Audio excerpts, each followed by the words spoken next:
Okay, guys, it is time to talk about the results for the Ice Monkey in general. So, let's start off by looking at the spaced in group balloons. How they perform there. So, we see they start with group reds, then greens, then yellows. So, there's a steady improvement, though it's a slow improvement. Grouped is bad. They are really bad at group balloons overall, because they're stuck with green, like pretty much from whether it's just T0 or T5, still green. Literally the 0-1-0 does better than the T5 top path. Okay, with two yellows, so this is good, and then it kind of accelerates into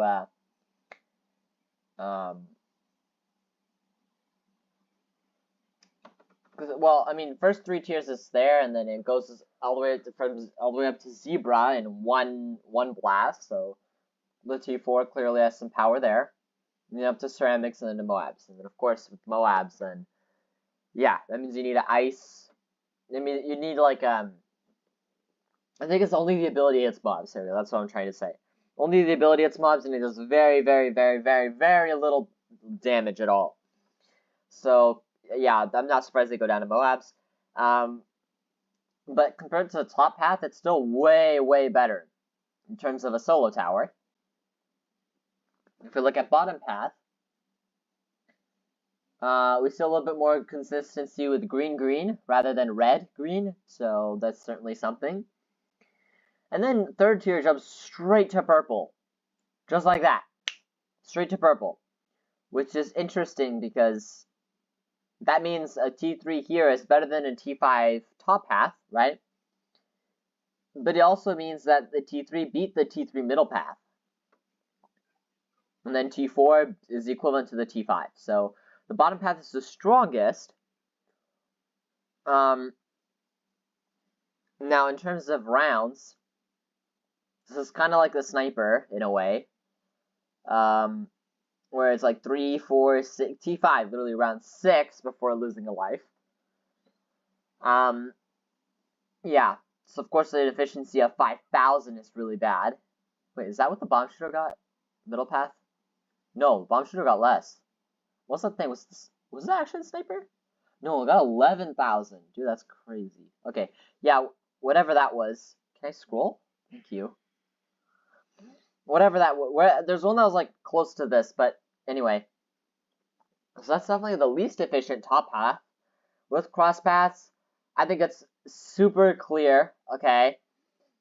Shrapnel shot OP. And the reason I think the shrapnel shot is better, even if it's more unreliable, is because the thing with shrapnel shot, mixed with the top path, if you go all the way top path, the thing is having the shrapnel, it boosts the shrapnel popping power by a ton, okay? So basically, when there's big swarms of balloons, one shot from that 5th tier top path sniper, because of that intense shrapnel popping power, means it can deal with grouped balloons a lot easier than if you went bottom path, which is a lot less burst damage, but a bit more consistent, right? It's only one target at a time, firing at like a medium rate, instead of firing in pretty small, slow bursts. But for group balloons, like it might damage like 20 of them at once, or I don't know how much pierce the thing has, but it's a lot higher. There's a lot more potential, and I think that's why it does it extremely well.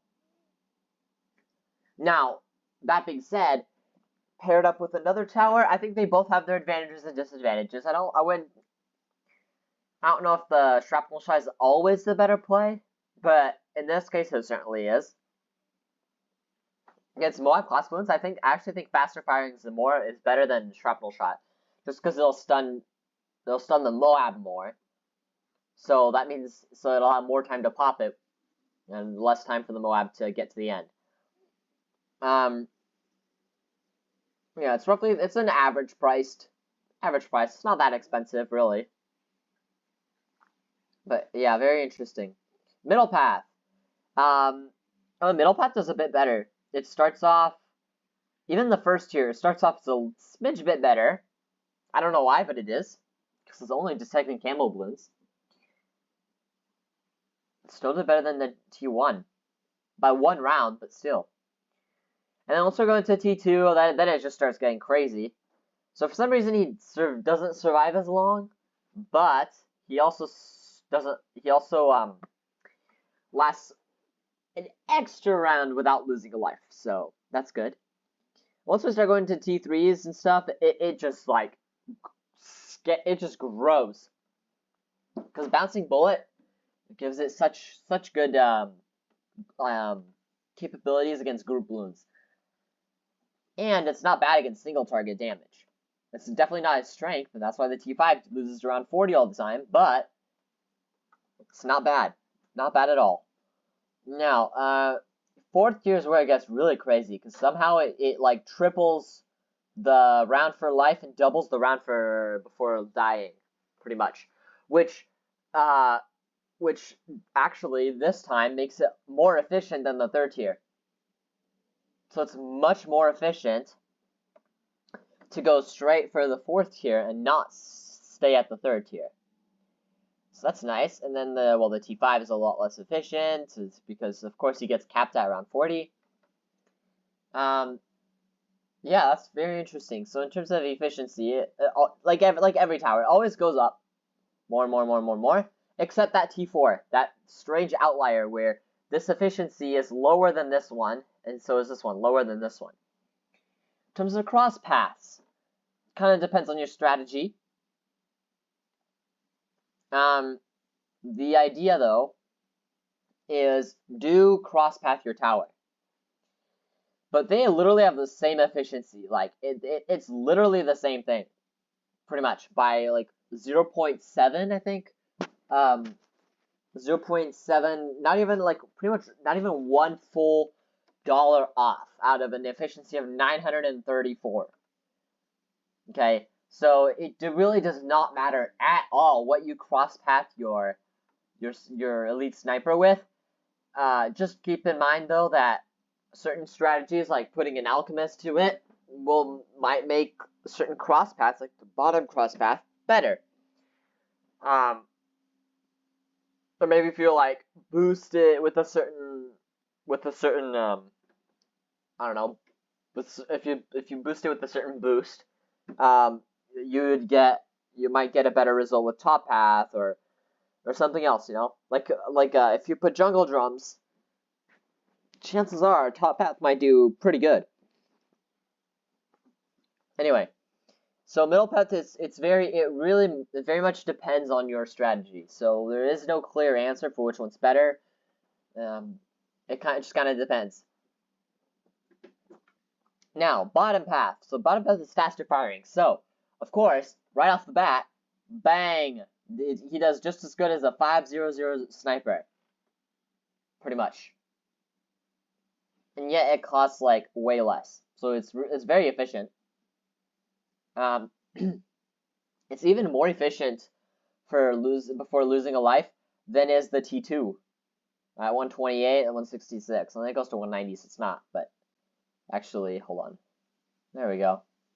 So let's see our numbers with a little less decimals if possible. All right. No, not all right. Okay, I think that's good now. Anyhow, so yeah, bottom path is clearly in rounds is way better. Starts off really good and just keeps going really strong all the way through.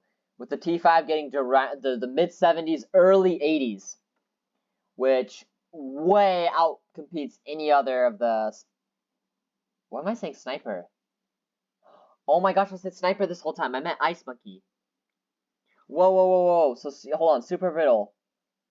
Yeah, then. Yeah, okay. Yeah, so yeah, that makes sense because it's a slow shooting. It's focuses on buffing other towers. Yeah, it focuses on buffing other towers. So in itself, it won't do well. But if you put something with it, it will make that other tower do better.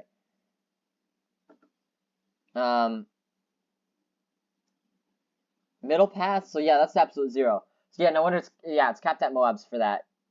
Oh my gosh. Yeah, top path. What's nice about the top path is it allows you to hit both camo and lead, while the bottom path gives you a bigger radius. So it really depends on what you want to do. Whether you want to use it to clean up camo leads that come out on round 59, or maybe if you just want the bigger radius because you just want it to slow down everything so your other tires can do all the work. That's definitely something. Now the bottom path, the reason it does so much better is because it's the icicle and pale path. It's like the larger radius, refreeze. Oh, refreeze is a pretty powerful upgrade, but it didn't look like it did much, in terms of, competence or ability to pop balloons compared to the first tier. And then yeah, third tier, that's when we start getting the icicle cannon or whatever. And then icicles, and then icicle and pale. So yeah, no, that makes a lot of sense. Crosspathing your icicle and pale, clearly top path is better in popping power, and it also gives you camo and lead popping power. So it is much better overall to get the top path than it is to get the middle path. I don't know why. I thought the middle path would do better, but I guess for some reason top path was better. So can't complain. That's a win-win situation. So of course its efficiency stays below 500. It's like 470, 430. While these go like to almost to 1,000 and to over 1,000 plus 2, 3, 5,000 sometimes. Yeah. So yeah. No, I do. Yeah, I was rambling about sniper, but it's the ice monkey. Really, we can compare it to a sniper. So I think it's very similar in the sense that the top path sniper does really bad, right? Middle path sniper does moderate, right? The elite sniper is like, yeah, kind of. And the bottom path sniper blows out of the water. This is kind of the same way. Top path ice monkey is just a low rounds, low popping power because it's a more support based, right? Middle path is moderate because I mean it still slows them down and pops them, but it's not super great. And then the bottom path, well, that's just the killer one that just blows everything out of the water. In terms of efficiencies, so let's see, it's about a few thousand, 1,000, couple hundred. So roughly the same, a little bit less than the top path sniper, but roughly the same.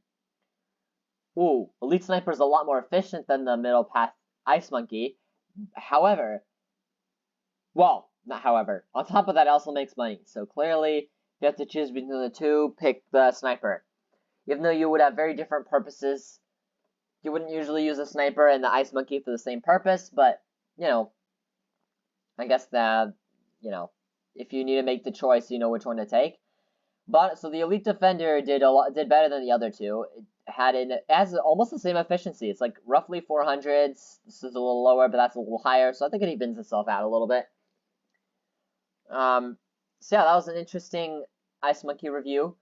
Yeah, basically top path, do top cross path, do middle cross path. That's way bajillion times better. Unless it's for a very specific purpose, like support buffing others, where you need that bigger radius, which is bottom path, just so then you can try and hit as many balloons as possible for it to take more damage from your other towers, and it's like that really desperate squeeze out a round or two in the late game. But for simple purposes, just go middle cross path. It's good. Would you get an absolute 0? Totally up to you. Depends on what the rest of your strategy is. There's no definite answer. Bottom path. Clearly go top path. Cross path it with the top. Right? Get camo and lead popping power on there. Because it gets more overall popping power and it pops more types of balloons. So you don't even pay yourself an MIB and it lasts longer. So you save up more money for better towers. So I think I said all there pretty much is to say about the ice monkey, and rambling a little, maybe definitely a little too much about the sniper, but I think we still get the message that the ice monkey is meh. Well, it's meh. It's a good support tower, but in terms of ability to pop balloons, it's not too shabby. Could have been worse. So yeah, if you like this video, do stay tuned for next video we will start testing out the glue gunner. And now what's going to be interesting about the glue gunner is it does not pop balloons until you get corrosive glue. So that's where we'll have to bend the rules a little bit, and instead of doing the typical 0, 0, 0, 1, 0, 0, blah, blah, blah, I'm actually going to take this off, okay? And it's going to be 2, 0, 0. And for here, it's going to have to be a 2, 0, 1, 2, 1, sorry, 2, 1, 0. What the heck? No. Fine. Guess we'll keep it that way. Why does it do that? What? No, it's not a date. It's a number. What the flip? It's a number? Why does it do that?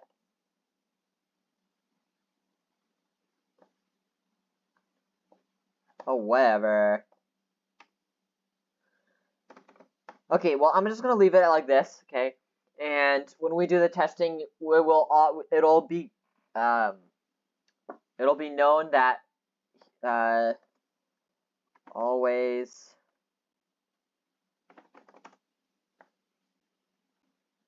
T2. So there, we know there's always going to be that corrosive glue on top in order for it to pop balloons. Otherwise, we can't test it properly. Otherwise, it'd be like the relentless glue or the super glue will do nothing, which doesn't make sense at all because it is really awesome. Just, it has its own purposes. So, anyway, hopefully you enjoyed this video. If you did, and you haven't already, please consider subscribing to the channel. It helps the channel out a lot. It helps me out a lot. So you can watch these good videos that I put out. Hopefully they're good.